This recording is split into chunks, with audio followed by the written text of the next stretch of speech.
Well, one more for you, Mr. Dylan Clancy.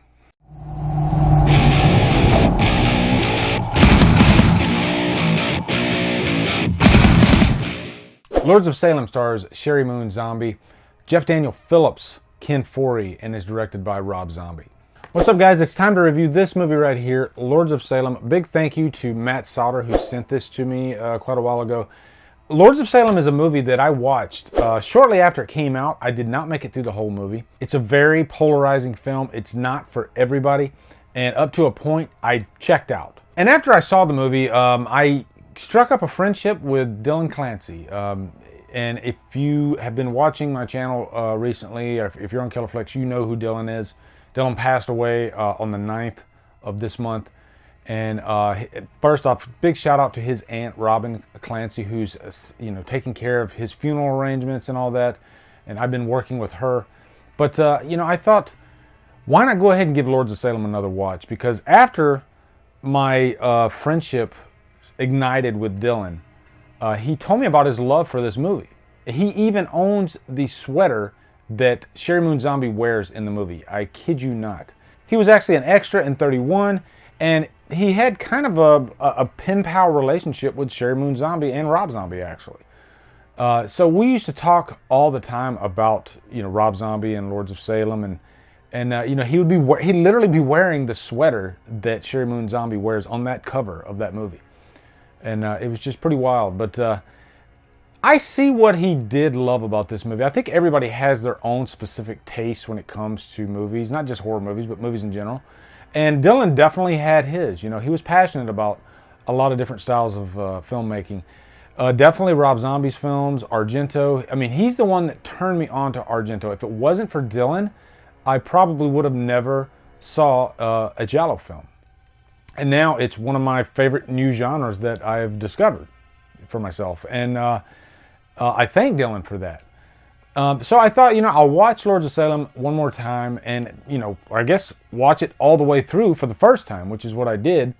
And I see what Dylan was driving at, because it is definitely a very well-made film. And I am hit and miss with Rob Zombie. I love Rob Zombie's Halloween 2. I think that film is phenomenal and highly misunderstood. I don't really care for a lot of his other movies, specifically 31. His first Halloween is kind of a hodgepodge for me. I like some parts of it. Love House of a Thousand Corpses, Devil's Rejects. So, he's all over the place for me. I'm not like a Rob Zombie fanatic. Love his freaking music. But I'm always curious about what he's going to put out, because I could either love it or hate it. It's hard to tell. But Lords of Salem really kind of sticks out amongst those other movies. It's got its own flavor to it. I'd say this is probably the most ambitious Zombie has ever been from a directing standpoint. Visually, it's an arresting type of film. It really is. And it's polarizing. It's very ambiguous. And after you watch it for the first time, you might say, what the hell did I just watch? And that's kind of what I did. But it's one of those movies that after you watch it, it kind of stays in your head, because there's a lot of really interesting imagery throughout. And we all know that Rob Zombie's all about, the white trash aspect in his movies, for lack of a better term. I hate to call it that, but this movie doesn't really have too much of that, which is nice. So anyway, quick plot synopsis. Sheri Moon Zombie plays Heidi Hawthorne. She is a radio DJ. She works alongside Whitey, played by Jeff Daniel Phillips, and Herman, played by Ken Foree. And she receives this box that has this record by this group called the Lords. And this whole movie takes place in this town, Salem, Massachusetts. That's an actual town. And so as soon as the record starts playing, then she starts getting these visions from the past. And these are some really psychedelic, satanic, strange visions. And it's hard for her to put it all together. And so as a recovering drug addict, it's even more strange for her. And so throughout the rest of the movie, she's trying to put the pieces together to find out what's going on, and battling her own drug addiction that might come back throughout the process.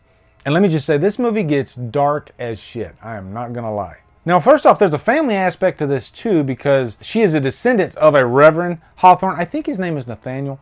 I'm going to call it Nathaniel. But she's a descendant of this guy from, I think, the 1600s. and this witch coven was put to death. And so this curse was placed on the descendants of Nathaniel Hawthorne, as well as the women of Salem. Did you get all that? It can be pretty convoluted, but it's one of those movies after you watch it, then you kind of go back and research it and you put the pieces together. But even after you put the pieces together, the last act of this movie is still freaking bonkers crazy. And you're going to be like, what the hell am I looking at? And you're going to see like these incantations involving like babies. You're going to see these witchcraft births or satanic births. And it's a real head scratcher. First off, witchcraft movies I find very interesting actually. I think The Witch is probably one of the best of the genre because it's very polarizing, but I don't think it goes too far. It really just rides that line between going too far and being accessible. This one kind of crosses the line. This is gonna have fans for sure. But to me, it's one of those witchcraft movies that I can't really see myself constantly watching. I'm not gonna say I'll never watch it again. Visually, it is a striking film. It really is. There's some scenes where you got like these reds and these yellows. And, you know, this is like wallpaper type stuff. It just looks amazing. But there are movies that some might call offensive. I don't really get offended by anything I watch. Art is art to me. But some of you might be offended by this movie. I am not going to lie. And that's fine. I think that's what art has to do sometimes. Sometimes art has to offend for the sake of art. And I think Rob Zombie likes to do that. You know, I think he likes to push buttons. And this might be one of his most controversial films ever made, even though, funny enough, I don't really hear people complaining about it a lot, which is strange. Or at least getting like super offended by it. I don't really hear those conversations that much. So it must be one of those where just a lot of people just don't care. Now, Sheri Moon Zombie, who plays Heidi, she is our main character of this movie. Sheri is in every one of Rob Zombie's movies. And you know what?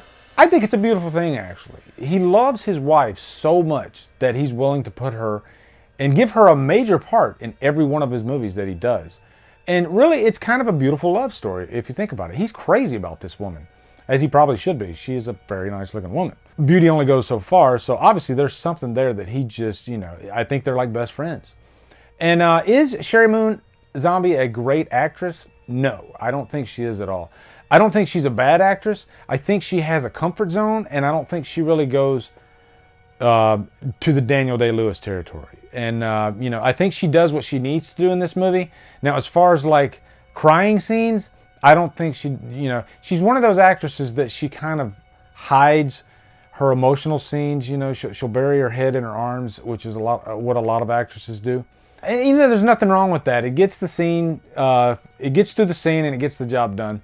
But you can tell, you know, there's like limitations with her in the acting department. And as far as like women having spells placed on them, you have some horror icons in this movie like Dee Wallace, Patricia Glenn, and Judy Gleason.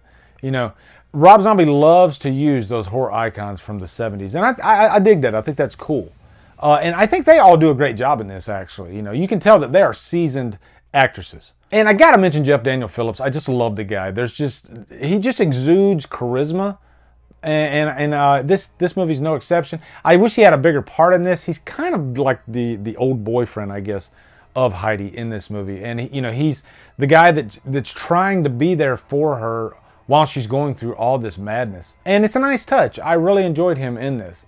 I think he's one of those actors that can really go far if he finds the right role, because he's just one of those actors that really just has a charismatic way about him. So overall, guys, it's hard for me to give a rating for this movie because of how polarizing it is and how out there it is. And I was just thinking of like the movie Mandy. Mandy I thought was just a masterpiece of a film.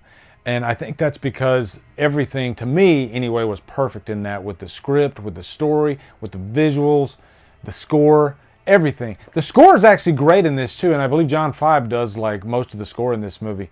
It's one of Rob Zombie's better scores, I think. I think the script is a little weak, which is a common problem with Rob Zombie. I think if he had somebody else write the script for this movie, then we could have been in like Mandy territory, because the guy knows how to point the camera, you know, but it's just the script is always the issue. I think as far as scripts go, this might be one of his strongest, but I think Zombie just doesn't know how to find that fine line between offensive and thought-provoking. I think he leaned more towards offensive in this movie.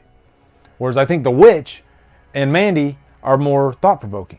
So I'm going to give it a low humdrum. That's what I'm going to give Lords of Salem, just because it's not a movie that I find myself wanting to watch over and over. But I might throw it in again sometime down the line because I do like good witchcraft movies. So post in the comments your thoughts on Lords of Salem. Looking forward to hearing them. Also, be sure to come over to Killer Flicks, where we talk horror all day and every day. And on Fridays, we do Free For All Fridays. Follow me at Drumdums on Facebook, Twitter, Instagram, and Letterboxd. Rip Dylan Clancy, we love you so much, brother.